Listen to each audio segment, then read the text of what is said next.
Mankadi dam ખાતે ચોમાસાને ધ્યાને લઈ પૂર અંગેની મોક ડ્રીલ યોજાઈ।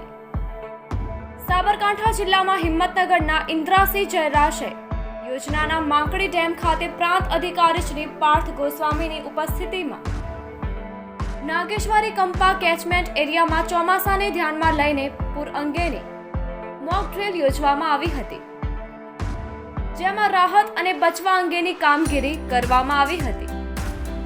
આ મોક ડ્રીલમાં એક ઈસમ તળાવમાં ડૂબવાની જાણ થતાં જ સમગ્ર ડિઝાસ્ટર ટીમ ઘટના સ્થળે પહોંચીને ઈસમને બહાર કાઢીને તેને તાત્કાલિક 108 મારફતે સારવાર અર્થે ખસેડાયો હતો। આબિદ અલી ભુરા, સાબરકાંઠા।